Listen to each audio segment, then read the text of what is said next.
Far now we are waiting in shadow, for your truth to be seen within thy letter, despite what many have thought to seek. The truth will always reach. Long now for revival, the lost magic has made its arrival.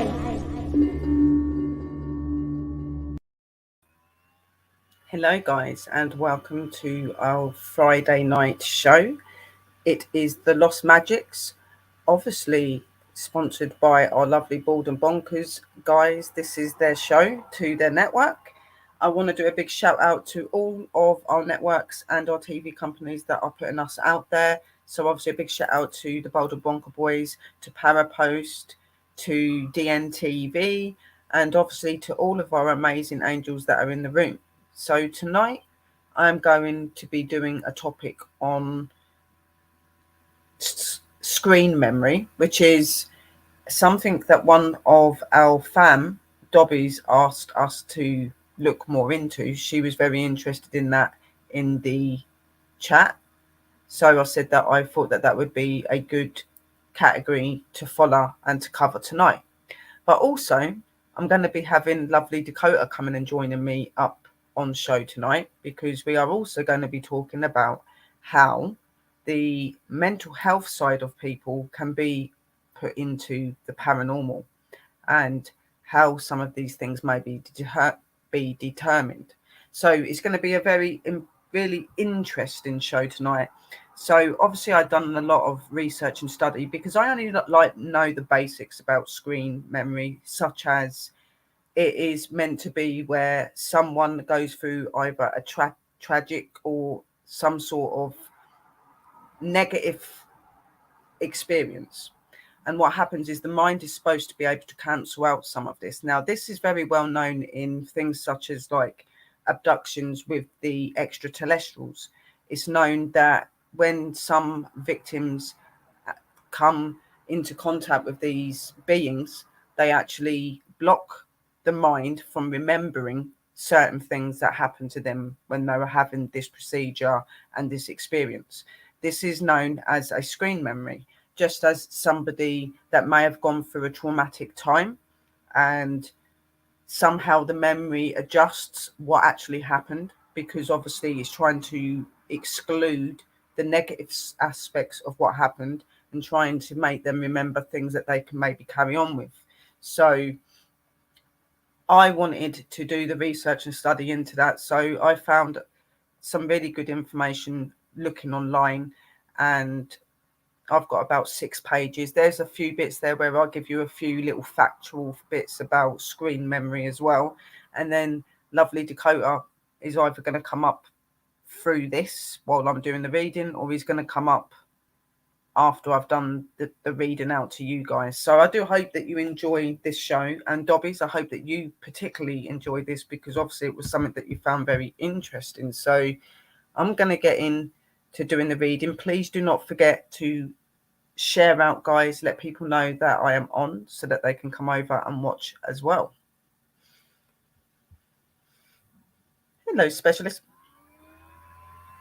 Yes, so I will do my bit first. We'll do the reading and everything first, and then Dakota will come up and join me, where we will talk to you about the mental health and how that is linked in with paranormal, guys. Okay, so I'm going to get on to doing the reading now and have a little chat to you after. Dakota can come up then as well, then, because maybe he can enhance a little bit more as well.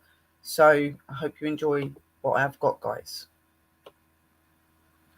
So screen memory.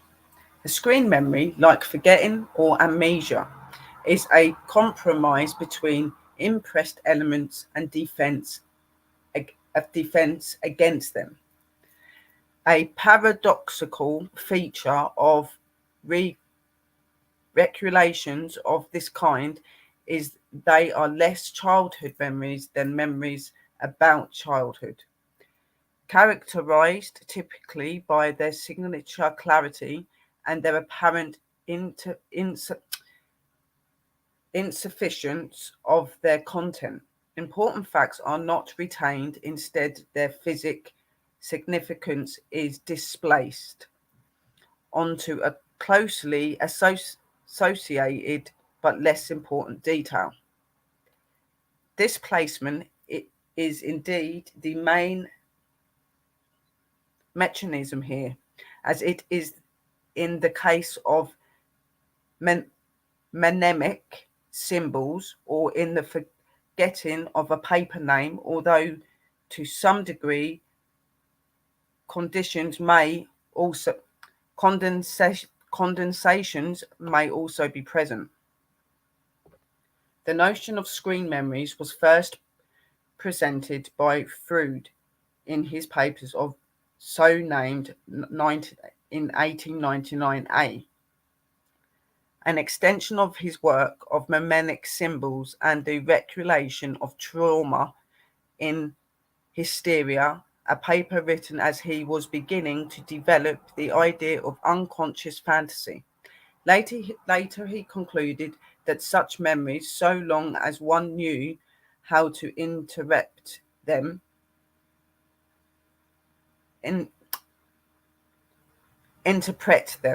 supplied the best available sources of knowledge about the forgotten childhood years. Any memory could be a screen memory, in as much as one aspect of it screened out something unacceptable to the ego.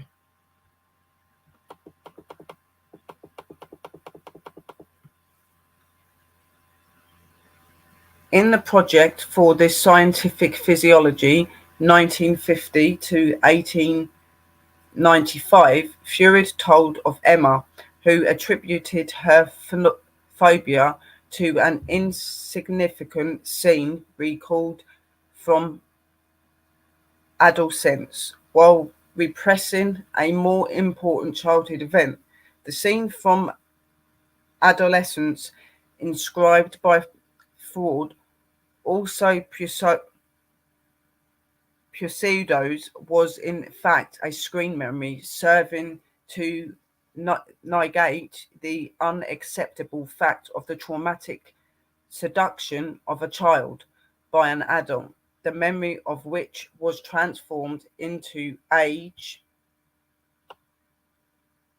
apparent amorous feeling of old adolescence. Freud clarified his notion of the defensive and idealizing falsification of memories in his account of the Batman case, where he noted that people's childhood memories are only consolidated at a later period, usually at the age of puberty, and that this involves a complicated process of remodeling. Analogous is every way to the process by which a nation constructed legend about its early history is at once become evident that in his fantasizes about his fantasy that is individual as he grows up, endeavors to efface the recollection of his erotic activities, the adolescent's memories concerning his or her childhood, those sought to negate an infertile sexuality incapable of Oedipal victory, and replaced it with more erotic ideas by means of a process that Freud compared to the creation of legend and myths. In remembering and repeating at working through 1914, Freud compared screen memories and dreams, observing that their common trait of visual responsibilities enabled them to contain mnemonic trace, albeit in the form of dream thoughts. He added that the analytics of dreams and screen memories facilitated access to the reality of the direct experience of the past, just as effectively as the analytics of simple memories. Screen memories, he wrote, retained all of what is essential. They represent the forgotten years of childhood as adequately as a manifest content of a dream represent the dream thoughts. Could screen memories controversially be considered as a more faithful representation than memories pre-C? A note added in the 1920s to the three essays on the theory of sexuality drew an analogy between screen memories and the fetish which concealed female construction. And in the Leonardo da Vinci and the memory of his childhood, memory covers up a fantasy of the mother with a penis. 1910 to 1998, this fetishistic aspect of screen memories, as likewise of sincerely intense mimic symbols and images, clearly foreshadow Freud later viewed of fetishism. The key reference here, nevertheless, remains screen memories. 1899, in his paper, Freud evoked one of his own memories of childhood through he ascribed it to someone else, in which he saw himself playing with other children in a very green meadow across which vivid yellow flowers were sparkled. Analytics led to the later memory from adolescence in which he was in love with a girl in a yellow dress. Those the childhood memory was in this case screening off a later sexual wish. There was no childhood memory, but only a fantasy, but put back into childhood. The displacement was flagged by the instant intendency of sensory responsibility. A gauge of the persistence of the wish. Sensory responsibility was not always primary, however. Figurated elements could sometimes reflect wishful viable connections, as in the present context when the delicious taste of bread in memory could be interpreted as reflecting the adolescence wish to earn one's bread like an adult. As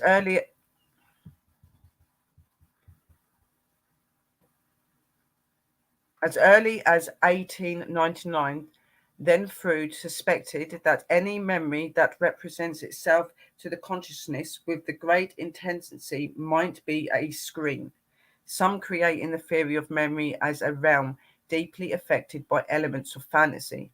There is, in general, no guarantee of the data produced by our memory. Without such a guarantee, physiologically, interperception would place its hopes in the study of repura- reputation, 1914, or on the evidence from analytic constructions of 1937. 1937. In so much, in as much as screen memory cover up that which is unacceptable to the ego, they may be considered essentially defensive in nature. Their illusional aspects tend to inflict all remembering, which those may always be suspect of having a screen function. The notion tends to subvert the idea of historical reality, for it prompts the questions whether such a reality is the outcome of creative interpretation or of a genuine access of mimic trace. In analyzing his own screen memories, therefore, Freud developed an idea that implied a new pathology of time and of the complexity of reality, as though a memory trace from childhood had here been translated back at a later date. The reconjugation of this fact must diminish the distinction we have drawn between screen memories and other memories divided from our childhood. Now I go on to telling you, so this bit, what this man is blatant trying to say, he's trying to explain how a memory can sometimes be interpreted into something else. Okay, so screen memory is a lot that you could have a situation or something that may be traumatic to you that happens when you're younger or even in your later life. Okay, you could have a traumatic event that happens to you, and when that happens, sometimes your memory can block out certain events that you were recalling at that time so that you don't remember them. Now, this really does fall into the aspects of alien abduction as well. Okay, so when a abductee is taken by extraterrestrials, they will endure many different activities that these beings do to you. Okay, and they have the capability to be able to make you forget certain aspects of what they done with you. So there will be little things that you may remember, but most of the most traumatic stuff, or the stuff that they feel is not for us to hear because they feel we're not ready, or it would be too much for us at that time, they can have the capability to make our mind block that out. So we don't remember a lot of what happened, which you'll find with a lot of abductees. There'll be certain things that they remember that these beings want you to remember. Then you've got the aspect where they've blocked the rest of it out, so they don't remember the rest of what happened to them. With screen memory is about having an event that happens to you, but you change the outcome of what happened. Your mind changes what actually physically happened to you, so you don't remember everything. And it's a complicated sort of subject to talk about because the mind is a very powerful place, and the mind is very capable of like cutting us off from things that it feels is not right for us or not good for us. And this is what screen memory is supposed to be. It's where you can endure things, and the memory does not allow you to take certain parts of that data and that moment that you had that happen to you. Most of this does recall and happen through negative things that happen to you, but it can be done through other things. It may be that you've got situations that you wanted to be able to open up, say, and you wanted to try and understand more. There are sorts of medical treatments and professionals that you can talk to help you to do this, but this can be quite a traumatic thing, which is going to be another topic that I talk about on here.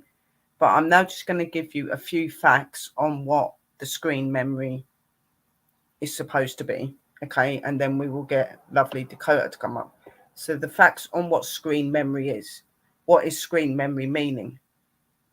Definition of screen memory: a recollection of an early childhood that may be falsely recalled or magnified in importance, and that makes another memory of deep emotional significance. So as well as doing all that, they say as well that sometimes screen memory can make people recall a fantasy. They see a event go on differently to how it happened, or in some cases they see an event that is happening to them that actually did not happen. This is what they're saying, that this is what screen memory can be. And conclude off, what is an example of a screen memory? A screen memory is a memory faculty and a defense mechanism used to disguise the physiologically disturbance from an event as resulting from another typical less traumatic, even a traumatic event or memory. It is a blend of repression and transference. Some examples that can be a cause of screen memory would be a person experiencing severe depression and anxiety. Dreams can also be another contribute to these effects to a person. This is where we're going to bring the mental health in, and like paranormal and like all of this in, me and Dakota, because I think that this does get pushed around a lot. And I think that people that are professional use mental health a lot for a reason to why people are having experiences and having these sort of things. They say that it's not real, it's not true, and it's this, and you're diagnosed with certain illnesses and things like that, when in fact you are having these experiences and stuff. So this is why we're going to do like change this up a little bit. What is memory feud? By contrast, memory is at the heart of the Freudian conception of a human physique. The individual is memory, hence academic and physiologists study how events of information are stored and recalled, whereas in physiologists, memory is part of a narrative, much of which invertibly is unconscious. So they're saying that a lot of like the screen memories and the feud memories and memories that we recall are from our unconscious or inadvertently. So what they're saying is that sometimes people make these visions up. They see what they think they're seeing, and it's not that, it's the memory playing with you. So they will then start trying to put things such as, oh, this is mental health, you've got a mental health situation, you've got an illness, you've got this, you've got... We'll explain. In physiolytic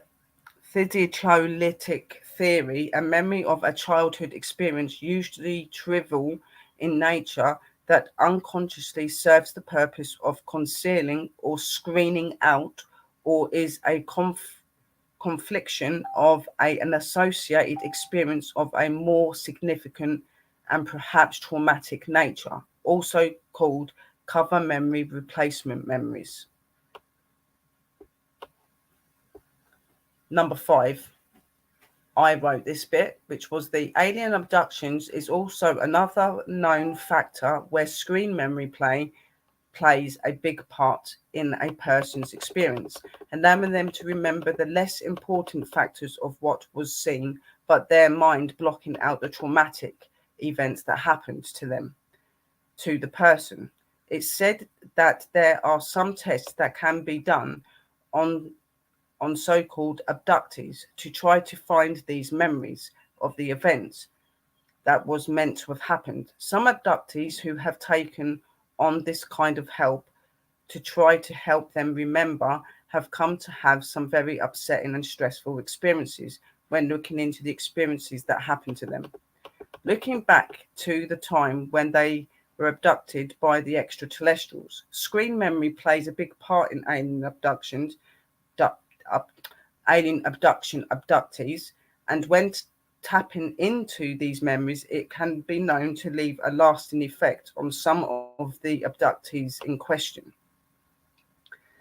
That was what I was writing for that, guys. So I've done the readout. So practically what they're saying is screen memory is where somebody has an experience that can be quite negative, and your mind is supposed to block out the traumatic part and is supposed to recall it and replay it with something that did not happen that way. Your memory will make you see it in a different way to what it actually was. And this is a lot of what happens in alien abduction as well. They'll have that experience where they're taken, things will happen to them. The most traumatic parts of that procedure that is forgotten, and only certain aspects are left that the abductee will remember. So through going to some of these therapies and stuff, they're able to help them to open up where they will start to remember more about that abduction and about what happened to him in that place. Now, this is a characteristic of screen memory because it's where your memory is blocking out what it feels is most harmful and most tragic to you. Okay, so sometimes you need to have some help to be able to jog that and to be able to come to be able to recall what happened and to put something right. So that was my category on screen memory. It is very much something as well, in my opinion, that a lot of people put down to being mental health as well. So there are certain factors that they say are relevant to screen memory. Okay, like they will put down things such as borderline personality disorder and such events as post-traumatic stress disorder. Both are conditions that I have, and I have been very open to my therapist, and I've spoke to them about the experiences and things that I have had.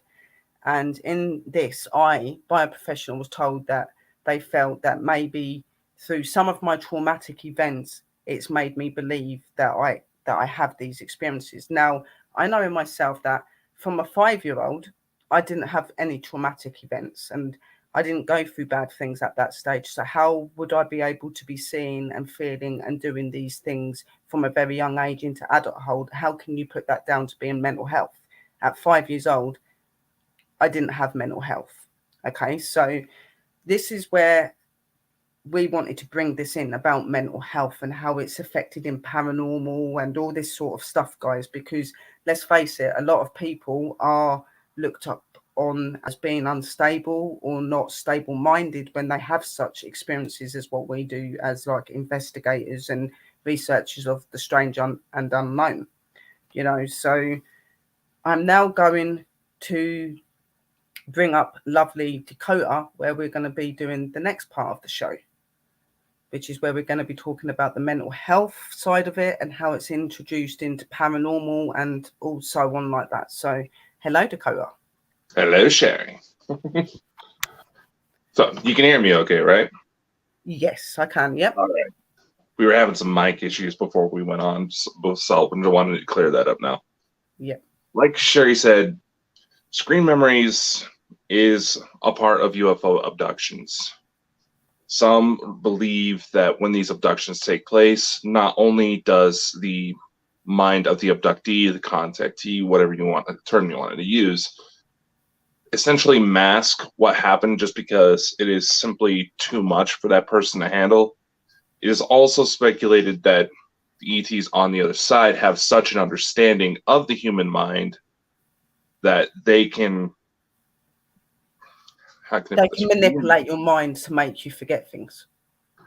They can remap how the mind processes certain things. Elena Danon's book, she talks about her contacts actually manipulating an astronaut on the International Space Station to not put out a certain satellite array because for some reason it would cause harm to people on Earth. And they admitted that they would mask the hesitation he felt as just kind of a hunch, a gut feeling, instead of having to physically sit down, having a physical sit down with these beings saying, don't do this or you're about to hurt a lot of people. Yeah. And hang on a minute, what's Drew saying? Yeah, can you see how though? Just non-believers, sis. Well, yeah, I can, and that's why me and Dakota are up here, because we're trying to, because obviously for non-believers they find a lot of it really hard to believe in that, but trying to explain it from a category from somebody that's had these experiences and has mental health issues and things, and how this all tallies in. You know, I'm an abductee, okay, and I've had the experiences and things, and I don't remember anything of what happened to me, but when I had this experience, I went through physiology. I went through doctors and people to help with my mental health through my traumatic time in my past.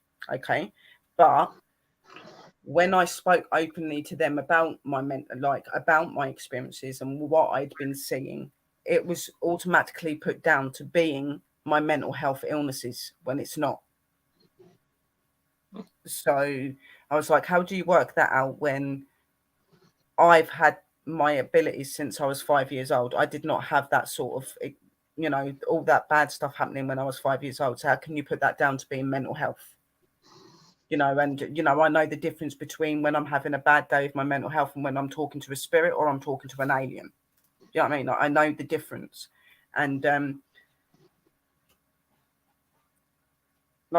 and obviously, like Dakota was explaining, when you have the screen memory stuff, which like in alien abductions and stuff, a lot of the event that you go through is portrayed to you in a different way. It doesn't completely look like the way that it happened. And with aliens as well, if there is certain information or certain things that you see while you're there and you're having these experiences and they don't want you seeing that, they have the capability to make your mind change what you're seeing. So you do not remember that event. That could be for safety of them, safety of us. Like Dakota said, it could be because it would be too traumatic for us to take on as human beings. For lots of different reasons, and this is linked into mental health and things in paranormal as well. Okay, you can have certain experiences that are linked into paranormal, like sleep paralysis, for instance. A lot of that they put that's down to mental health. That's not paranormal. That's not this. That's not that. But how can you fully say that it's not paranormal? How can you say that when this person is laying wide awake, is experiencing this experience? They're feeling that energy there. Like a doctor would be very quickly to say, that's not an experience that you was having. That is your mental health. That is you having anxiety. That is you panicking. That is you doing this. And that's because they are learned to see only inside a box. Okay. They're only seen to see inside a box. They don't see outside the box. They don't know what real life and real reality is, do they really? They're only learned to find a medical way to explain things, which it's not always medical way to explain. Some of these experiences that we go through are very real. Dakota? No, you make very valid points. Over here in the States, I actually have noticed a bit of a shift where a lot of psychologists are more accepting of paranormal ideas. Like during the pandemic, I had a clinical psychologist for a facility that's actively running right now with patients messaging me because he was having issues that he thought were spirits. The second I validated that, yes, this was a real call, this was a real location, that puts into perspective so many things. And there's been numerous times where not necessarily psychologists, but just random trolls have tried to say that, oh, this story doesn't check out. This person clearly has signs of mental health issues. Yeah. Yeah, that might be the case. But that's what we're trying to reach out to. Not so much the professionals, but more those that come in and they see people that are different and they automatically presume that it's down to mental health and stuff when it's not. You know, like there are many things in this world that happens around us and that people experience, and you know, not everything is mental health. Even if you've got a mental health condition or you've not everything that people experience is to do with mental health. So there's also two sides of that coin. There's also instances where there may be a situation of abuse at home to where it may actually stir up paranormal activity. A lot of parapsychologists will trace that to poltergeist-like activity when they go to reach out to someone like us to try to figure out what's going on. We can go in and say, this isn't going to stop until you fix this situation. There's been instances in my own investigations where I've ended up finding out the whole reason why activity was going on was because the late mother-in-law was not happy that a husband was cheating on his wife. Yeah. That's literally how it played out. Mental health is such a misunderstood concept, and perhaps going into this subject this weekend as poor timing due to the victims of the school shooting down in Texas, which our hearts do go out to. Yes, they do. That's something that we might have to go into a bit more, because there's a lot of people that aren't happy with the mental health being tossed around, even though No one who's in a good state of mind goes to think of hurting others in that case. And unfortunately, that also leaves a mark. Let's take another example, Columbine. There's a young lady I was helping get her book published not too long ago. She actually works as a 911 dispatcher for that area. Columbine School actually bans the use of photography or voice recorders, because in some instances, you can still hear the kids screaming. Yeah. Mental health is a huge factor, and it does have some kind of imprint on the supernatural as well. It is not necessarily something we can ignore altogether, like how it seems like any troll on social media nowadays seems to think they're a psychologist. Yeah, when they clearly are not. Sorry, but you clearly are not, because obviously if like you had actually mental health conditions, then maybe you would understand what mental health actually is. It's not that we're unstable people or we're dangerous people. It's just that our minds look and think in a different way sometimes due to traumatic events and things that have happened to us. But that doesn't mean that we're incapable of being able to be connected to other things. Okay, that does not lay us off. And you know, like I've had people come up to me and go, well, some people shouldn't really listen to you because you've got mental health illnesses. Why should they not listen to me? I'm very sane. I'm very well. Okay. Yeah. My problems and my situations are due to things that other people have done to me. It's not that I'm mentally unstable. It's just that I've had a bit of a messed up life and an upsetting life, and I've needed a bit of therapy and help. Yes, I've been diagnosed with illnesses, but my illnesses don't change who I am completely. Yes, I might be a bit depressed and down sometimes, but I'm very capable of knowing what my mind shows me and what I see. And that is the difference. So it can be difficult to make people listen to you when you're supposed to have mental health issues and things like that. They automatically just treat it as being something really bad, and that everything we see is false.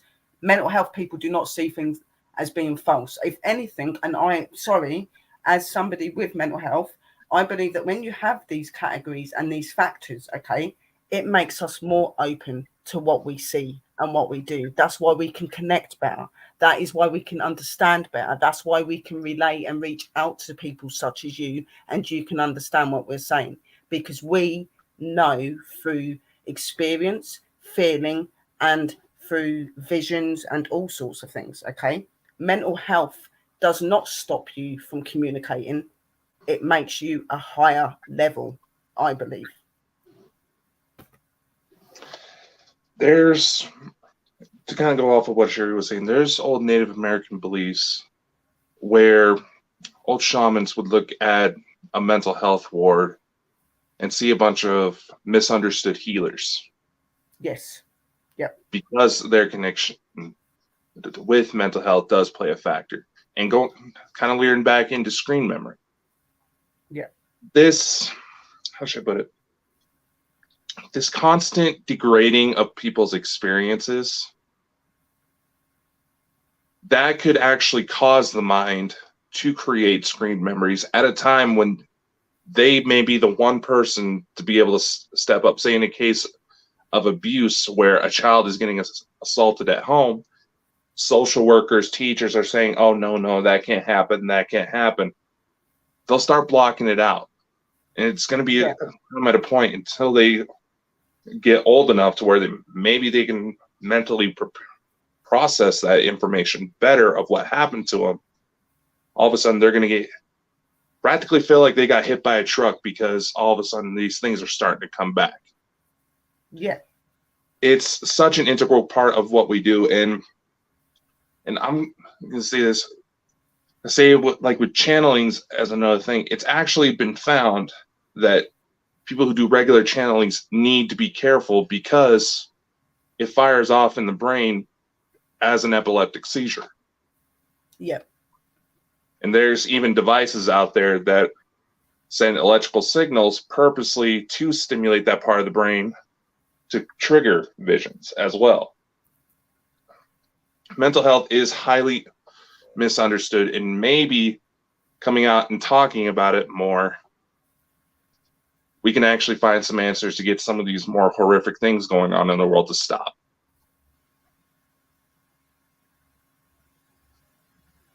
Yeah, exactly. And, you know,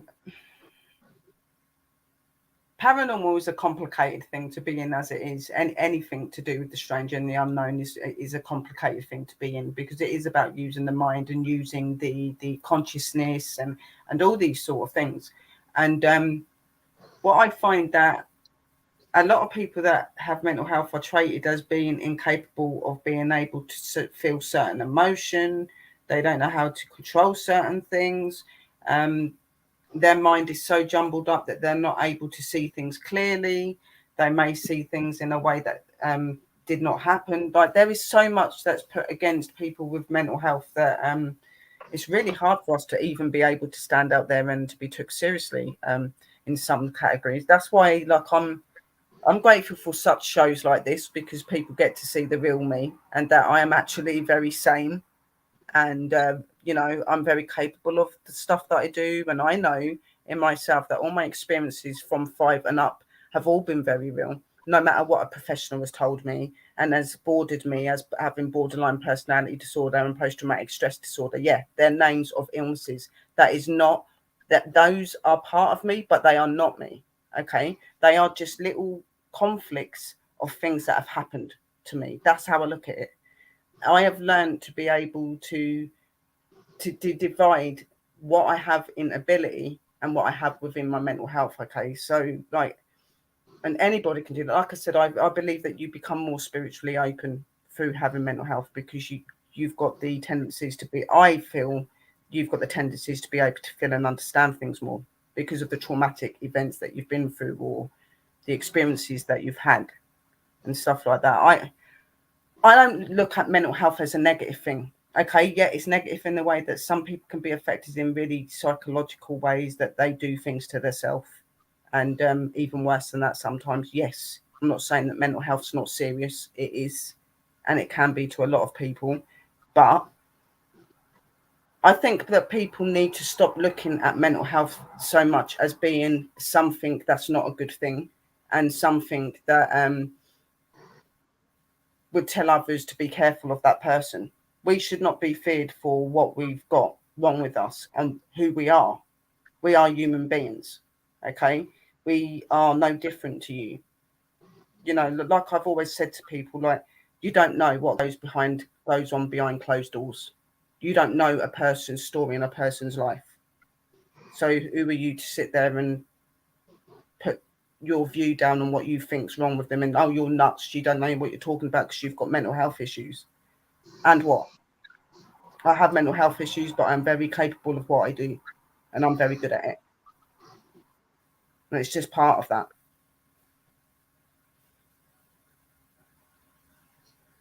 No, it's all very true. Actually, you just reminded me of this young man I met a few years ago. We were out traveling about. He got made fun of a lot because he has Asperger's, which is a form of autism, for those of you who don't know. His mannerism made it pretty clear that he had that. He was afraid that people were constantly going to judge him. Yeah. And what reminded me of this is a lot of this controversy surrounding Elon Musk buying out Twitter, because a Twitter board member was caught on video making fun of the fact that Elon Musk has Asperger's. One of the most brilliant men in the world right now, one of the richest men in the world. Yeah. Put people into space. I mean, Bald and Bonkers, we have stuff that's going to be flown on SpaceX rockets later this year. Mental health does not limit you. It does not invalidate anything, despite what people may try to say. And that's the point we want to drive home this weekend with these shows, as we focus more on mental health. It doesn't matter. That's really it. It doesn't matter. And this is such an important topic because, quite frankly, you don't necessarily go into anything involved under the supernatural umbrella completely sane. No, there's usually a little something going on in the head that lures you here. That's everybody, myself included. Yeah. Yeah. I agree completely. There is a trace of insanity in all strange and unknown. Okay, so we all have got some sort of mental health apparently. Then, because we're a little bit different and things, that means we're all emotionally unstable when we're not. It's just a factor and a way of life, guys, and some of us just endure it a little bit worse than others. That's the only difference about it. That doesn't make us any less of a person. It doesn't make us any less stupid or anything like that. Some of people with mental health issues are some of the most cleverest and most sharpest people you would ever meet because of how they are. There have been certain people like if I remember rightly, even Einstein and things like that. Like they bring like dyslexia and stuff into things to do with mental health and things as well. Yeah, dyslexia. But dyslexia, there's been some of the most best known scientists of the world that have had dyslexia and had like certain mental health illnesses and conditions. It didn't stop them from being able to achieve what they did, because the simple fact is these things are not an issue in life. They only become an issue in life when people start to judge us and start to bully us. That's when all these things such as suicide and all that comes into play to do with mental health.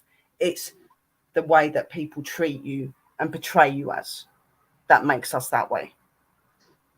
Because that's when you do feel alone and you feel that you're on your own and, oh, maybe there is something really bad wrong with us and maybe we're not normal. When we are normal people, but that pain, that hurt, and those things that we do get put down to being mental health. It's not.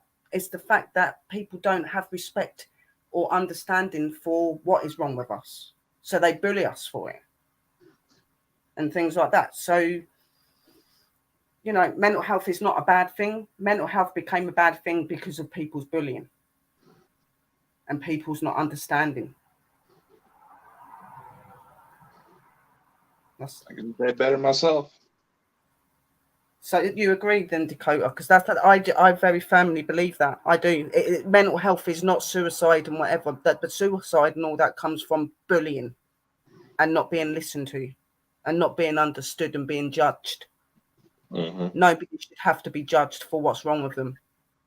Don't you think that people like that have already took enough judgment through what they've actually endured and had to go through? So you should be a decent, civilized person and understand that person does have problems and things like that, okay? But don't judge them. Don't judge them because they've got mental health, because believe me, they're probably 10 times ahead of you. No, I'm just saying that because I know that for a fact.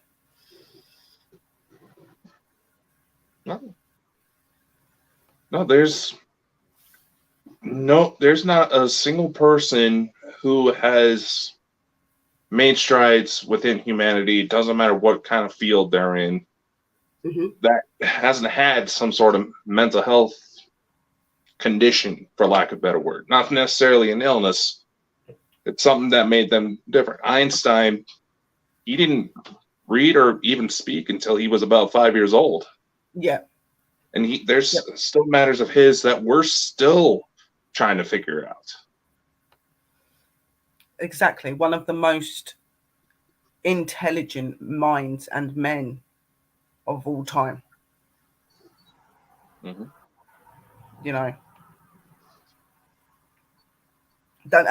Never be ashamed to have mental health issues either. Okay, guys.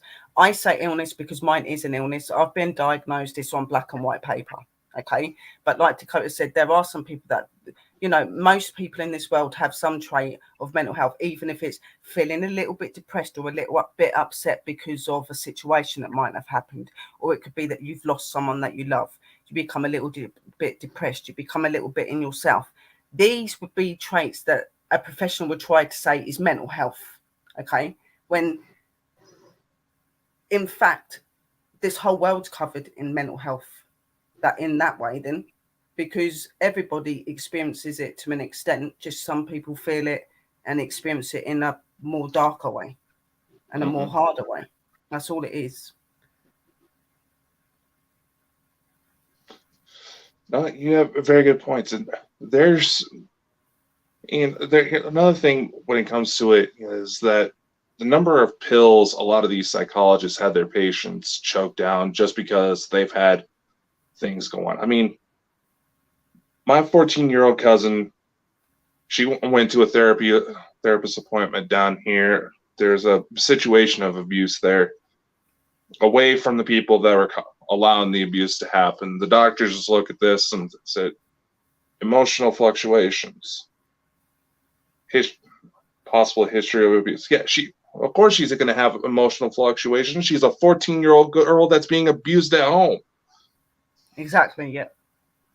And even today, there's studies being done for post-traumatic stress pills that basically they take away the pain, the emotional attachment to whatever caused the PTSD. See, either it's a car accident or it was an abusive relationship. They figure out how there's studies being done on pills you can take to have that detachment.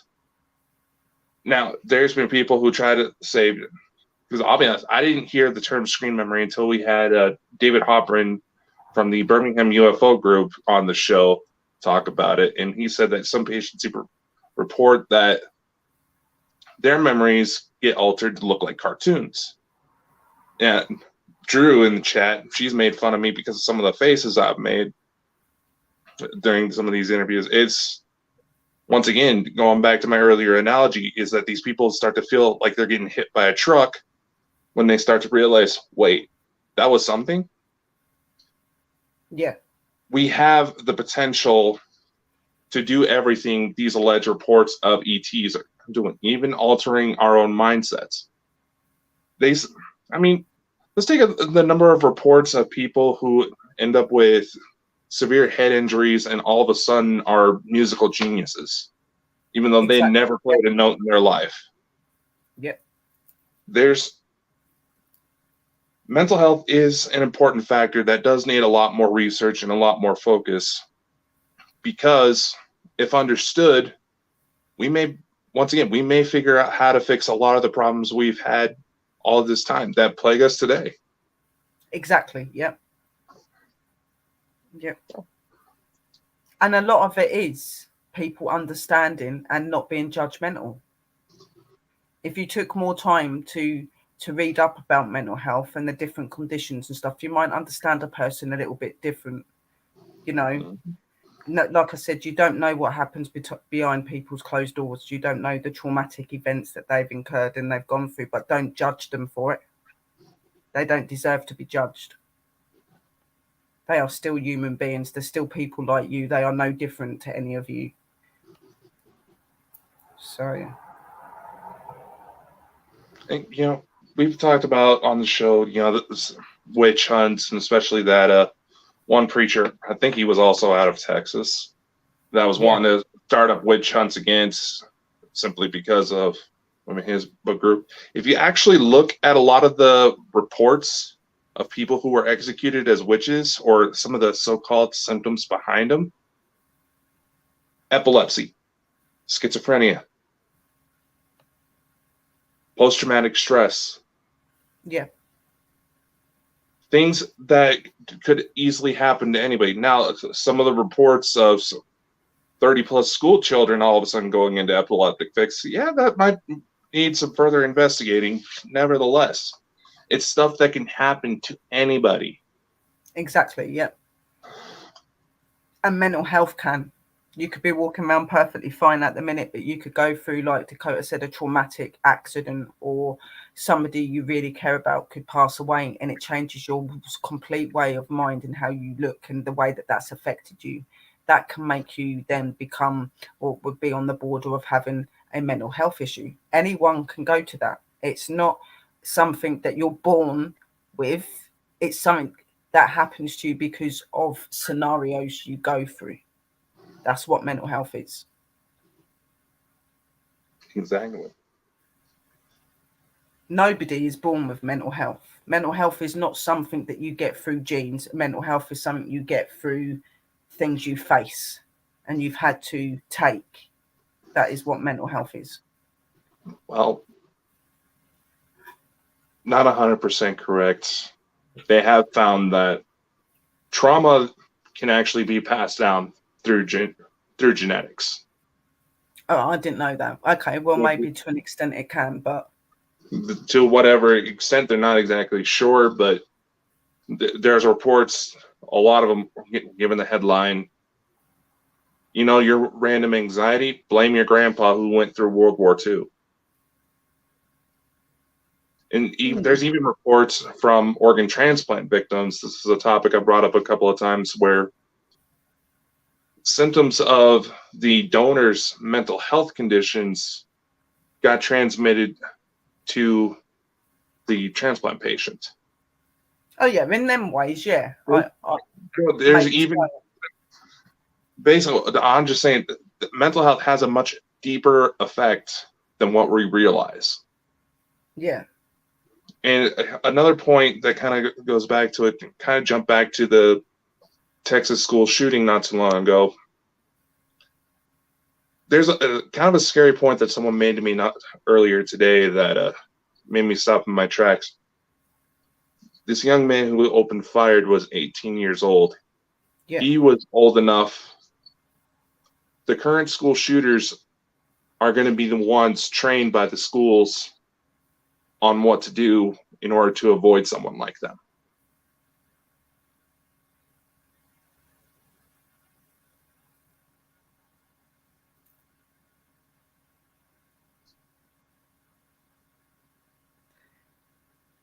Yeah.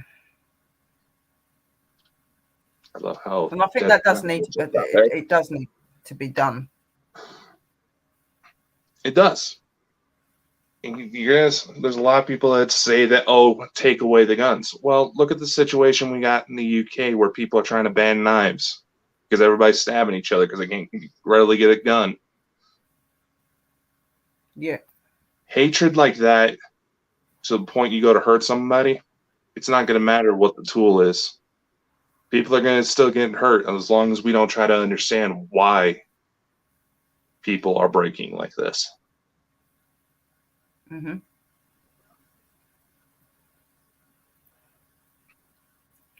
Definitely gives you a lot to think about. It does. It does make you think when you like somebody with how you can put your mind to that extent that you would do something like that. Mm-hmm. And you don't have to have mental health to go into a school and do something like that. It's your mind and what you're wanting to do at that time. Okay, so like a lot of people would try to say that the reason he'd done that is because he's mentally unstable. That would be the first factor that most people would say. He's mentally unstable, not necessarily. You don't have to be mentally unstable to do something like that. It depends on who you are as a person and things, so who knows what this 18-year-old boy was thinking at that time when he done that. Nobody ever is going to know now. Okay, and that's the sad factor about this, that so many innocent children and their two teachers had to lose their lives because of somebody's actions. And I have done 2 videos on this where I've gave you informational facts about what actually happened and what, not so much in detail of why he done it, but what he done, and that it implied that he was going to do this through Facebook. He told people what he was going to do and it was ignored. So there is a lot of stuff that I have found out, and I've done videos on that, and I don't really want to make a big thing about it because I really don't, because you don't know who's watching these videos, and some of these victims' families could be watching YouTube to find some comfort. So all I want to say to them, as I know Dakota and everybody else, was it's just our hearts and our love does go out to you and your families, and we're sorry for what happened. That's all we can say. It's not like we can take it away, is it? We can only be sincere and show our love and our respect. So, such innocent lives.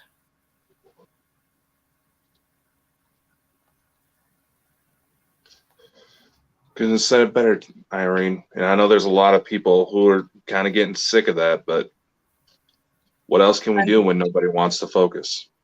Exactly, and keep doing that. Like, it doesn't matter what other people say and things like that. It's very important to acknowledge what's happened and to show them that they're not on their own and that there's many people behind them, and you know, that we all are rooting for them. You know, you don't have to be related to these children and these teachers to feel the emotion and the pain. You know, as people ourselves and people that have got loved ones that we love, and most of us being parents, we can see it from a point of view that we would not want somebody that we love to go through that. So, you know, hearts go out to all of them, and especially to the little babies and the 2 teachers that were wrongfully killed.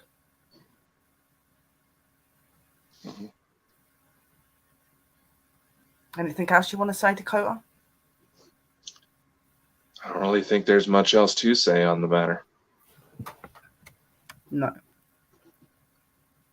John Lennon said that maybe it's the police and judges and so-called professionals that are the retarded ones. Well, it seems like situations and stuff like this that happen, this is not the first time. You know, I've done some research and studying, and there's been over 180 schools that have gone through this. Okay, and it's, you know, it's only now that they're really uproaring a lot and saying that things need to change. You know, what about the first time when the first amount of children was shot down and the first school was hit? It's like I said, it's not so much about taking the weapons away, because the weapons should be used as a protection thing. It's just that sometimes when people get these objects in their hands, they see it as a power thing. Okay, and that's a dangerous thing to have. So, you know, like, I do believe there are procedures and things that could be put in place. I'm not saying that everybody should have their guns and stuff took off them, but I do believe that people that are mentally unstable to the point that they can practically not look after themselves should not be able to get to guns. You know, you shouldn't be able to have a gun, I believe, over the age until you're over the age of 22. You know, because you're still a child at 18 years old. You're still a kid, even though you're classed as a young adult. You're still a kid.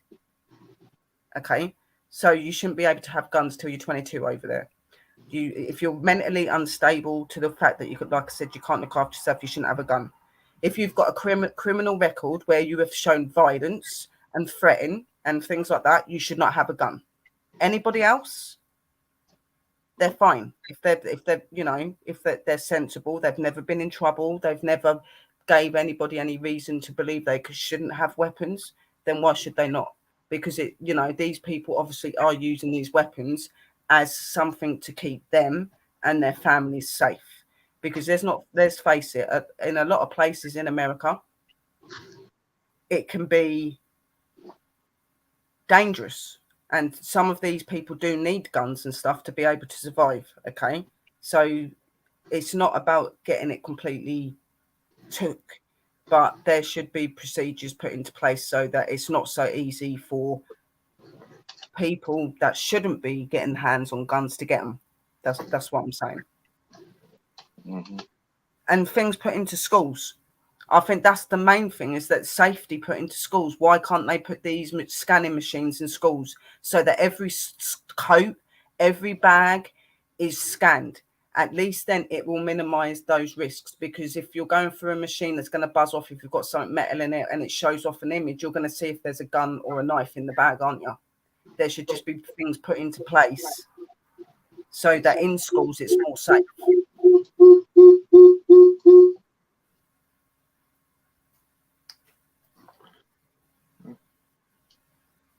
That's what I'm saying. It's, you know, it's been a traumatic, and this is what I said in my video.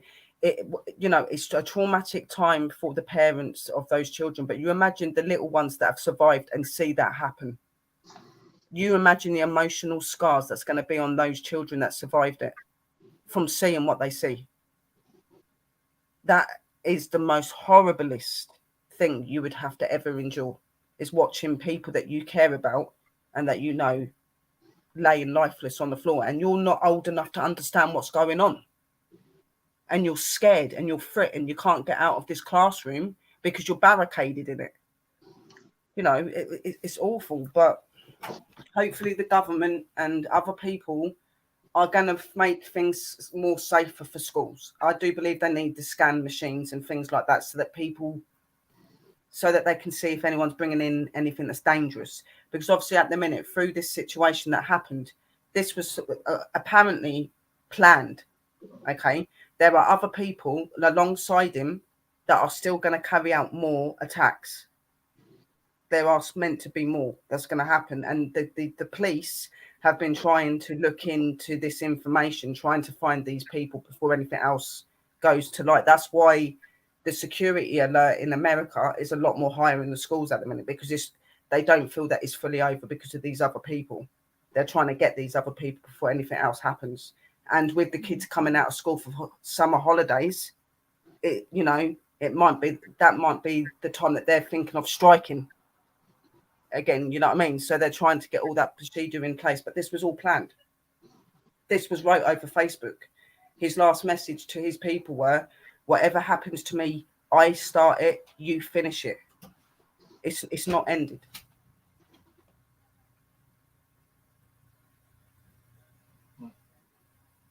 And I see a police officer even saying that on the video, that there's plans for, there's meant to be more.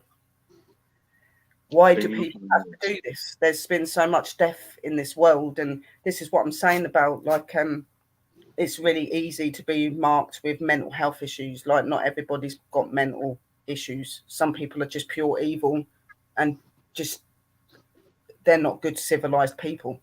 That's just clearly what this boy was, in my opinion. You know, they've looked into a lot of things about him, and they can't really find anything to be wrong with him. So what was really his drive to do what he did? It's because he's, in my opinion, he's soulless. He's got no soul. He doesn't care about any other people. And it weren't even before that. He shot his grandmother first. He shot his grandmother and put her in hospital before he went and done what he done to the children, because she was trying to stop him.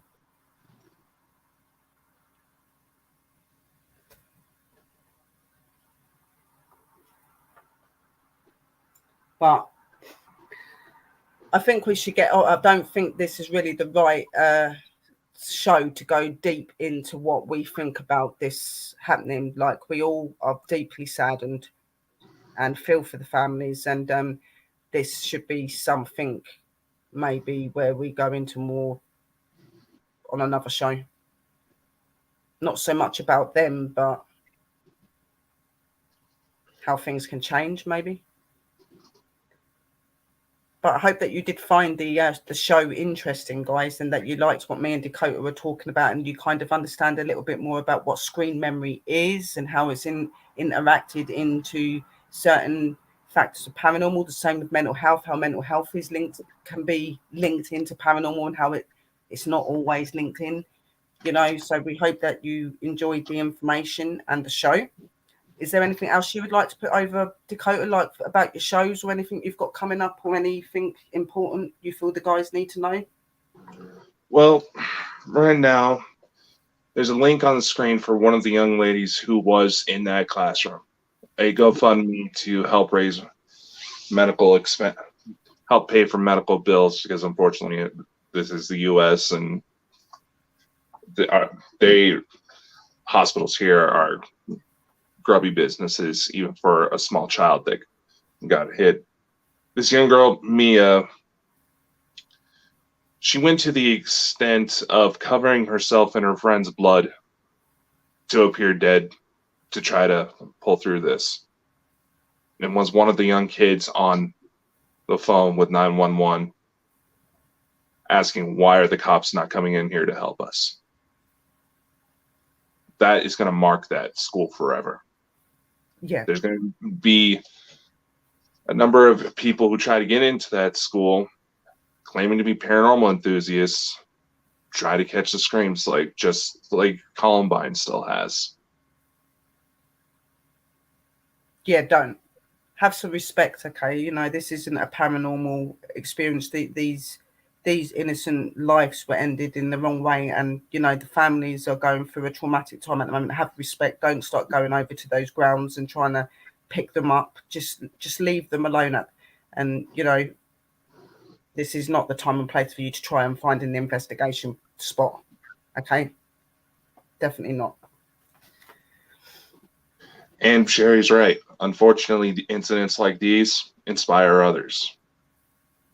There's entire networks to try to flag this type of stuff before it happens, but unfortunately, there's a lot that slipped through the cracks. Yeah.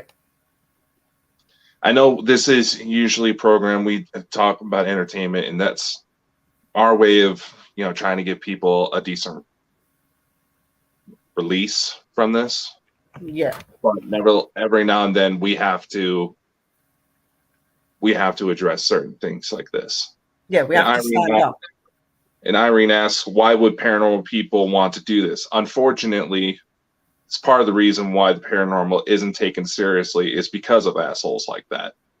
There are people out there that will, like, yeah, they might show some sincerity, but that will be an excuse for them to try and go and get some spirits and get some fame and look cool. And this is not the time.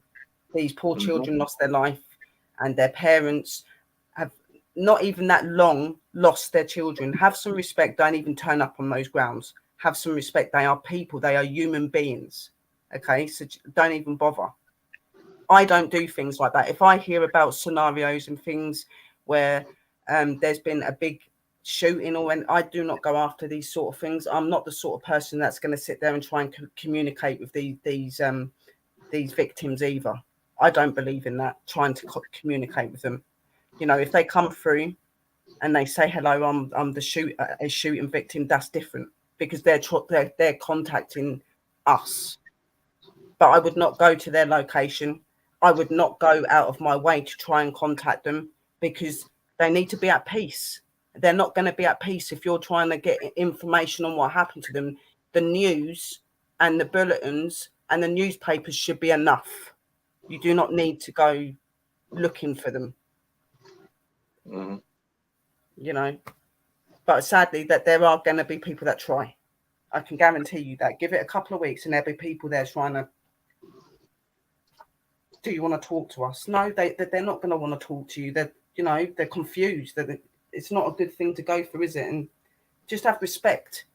There's just some things you don't do in the paranormal field, and one of them is walk into a place where people are mourning. Mm-hmm. Not only that, you don't know who's seeing these videos. Well, you imagine if like some of these victims' parents are on YouTube and they see a video to do with the paranormal and they see you calling out their kids' names. How do you think that's going to make them feel? They're not like a circus act. They're not something for your amusement. These are people, and these families are people that have lost their children and they're not going to see their children again. Don't be disrespectful. Just leave them alone. Let them be at peace. Exactly. So I don't know about you, Sherry, but I don't think there's much else we can really say on the matter. No, just be real, be safe, be true, guys. And we hope that you enjoyed the show.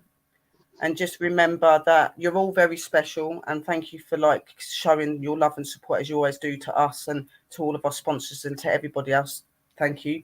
And lots of love to the families of Texas. And we're sorry about this, but we felt it needs to be said. And from me and Dakota and from the Lost Magics, we will say goodnight and a merry parting. Love you.